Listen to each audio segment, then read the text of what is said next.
یا نبی یا نبی یا نبی یا نبی یا نبی الحمدللہ رب العالمین والصلاة والسلام علی رسول الکریم ان اللہ و ملائکتہ یصلون علی النبی یا ایھا الذین آمنوا صلوا علیہ وسلموا تسلیما مولاي صلی وسلم دائما ابدا علی حبیبک خیر الخلق کلہم۔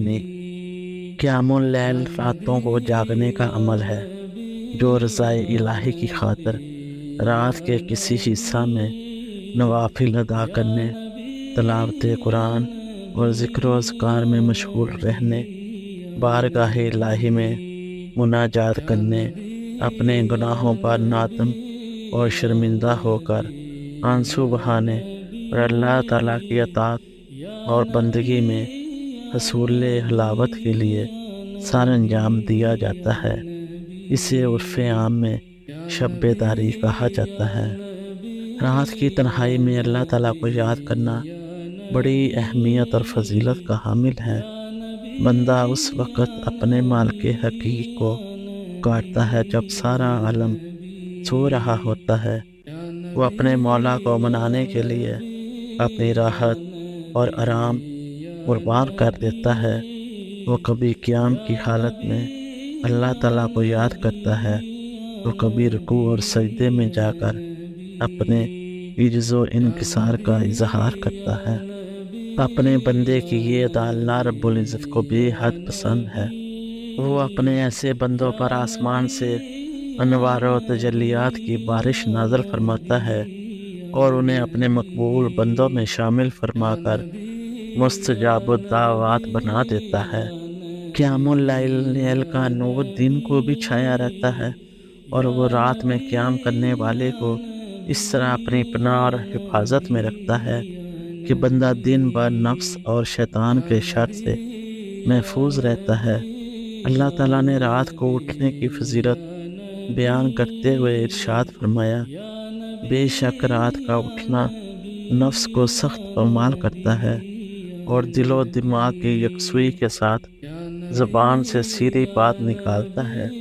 اللہ تبارک و تعالیٰ نے اپنی یاد اور ذکر و عبادت کے حوالے سے جگہ جگہ عبادت رات اٹھنے کا ذکر بطور خاص فرمایا ہے۔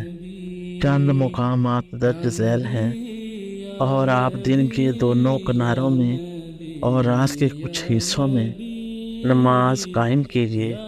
بے شک نیکیاں برائیوں کو مٹا دیتی ہیں، یہ نصیحت قبول کرنے والوں کے لیے نصیحت ہے۔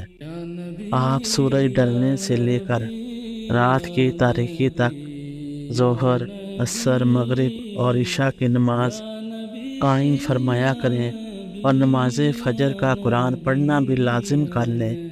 بے شک نماز فجر کے قرآن میں فرشتوں کی حاضری ہوتی ہے اور حضوری بھی نصیب ہوتی ہے، اور رات کے کچھ حصے میں بھی قرآن کے ساتھ شب خیزی کرتے ہوئے نماز تہجد پڑھا کریں، یہ خاص آپ کے لیے زیادہ کی گئی ہے۔ ایک جگہ پر ارشاد باری تعالیٰ ہے، اور اپنے رب کی حمد کے ساتھ تسبیح کیا کرے۔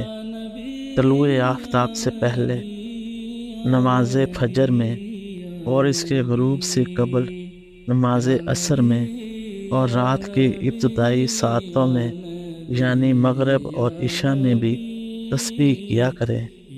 ایک اور مقام پر ارشاد باری تعالیٰ ہے، اور صبح و شام اپنے رب کے نام کا ذکر کیا کرے، اور رات کی کچھ گھڑیاں اس کے حضور سجدہ ریزی کیا کریں، اور رات کے بقیہ طویل حصے میں اس کی تسبیح کیا کریں۔ وہ مومن جو رات کی گھڑیوں میں سجود اور قیام کی حالت میں عبادت کرنے والے ہیں، آخرت سے ڈرتے رہتے ہیں اور اپنے رب کی رحمت کی امید رکھتے ہیں۔